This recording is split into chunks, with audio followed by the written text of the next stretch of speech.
بسم الله الرحمن الرحيم ومن يرغب عن ملة إبراهيم إلا من سفه نفسه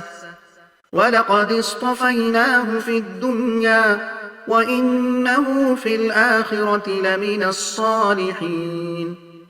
إذ قال له ربه أسلم قال أسلمت لرب العالمين ووصى بها إبراهيم بنيه ويعقوب يا بني إن الله اصطفى لكم الدين فلا تموتن إلا وأنتم مسلمون أم كنتم شهداء إذ حضر يعقوب الموت إذ قال لبنيه ما تعبدون من بعدي قالوا نعبد إلهك وإله آبائك إبراهيم وإسماعيل وإسحاق إلها واحدا ونحن له مسلمون تلك أمة قد خلت لها ما كسبت ولكم ما كسبتم ولا تسألون عما كانوا يعملون وقالوا كونوا هودا أو نصارى تهتدوا قل بل ملة إبراهيم حنيفا وما كان من المشركين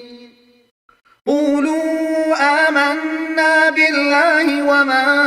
أنزل إلينا وما أنزل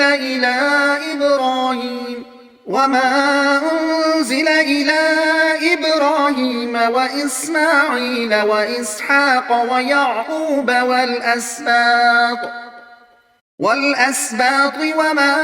أوتي موسى وعيسى وما أوتي النبيون من ربهم لا نفرق بين أحد منهم ونحن له مسلمون فإن آمنوا بمثل ما آمنتم به فقد اهتدوا وإن تولوا فإنما هم في شقاق فسيكفيكهم الله وهو السميع العليم صبغة الله ومن أحسن من الله صبغة ونحن له عابدون قل أتحاجوننا في الله وهو ربنا وربكم ولنا أعمالنا ولكم أعمالكم ونحن له مخلصون أم تقولون إن إبراهيم وإسماعيل وإسحاق ويعقوب والأسباط كانوا هودا أو نصارى قل أأنتم أعلم أم الله ومن أظلم ممن كتم شهادة عنده من الله وما الله بغافل عما تعملون تلك أمة قد خلت لها ما كسبت ولكم ما كسبتم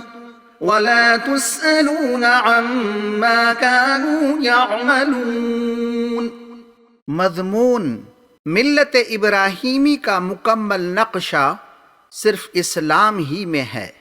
हज़रत इब्राहीम से जब अल्लाह ने फरमाया मुस्लिम यानी फर्माबरदार हो जाओ तो वो फ़ौरन फर्माबरदार हो गए और अपनी औलाद को भी यही हिदायत की थी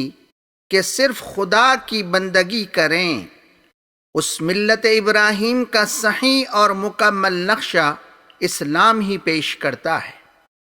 जब यहूद व नसारा इब्राहीम को तस्लीम करते हैं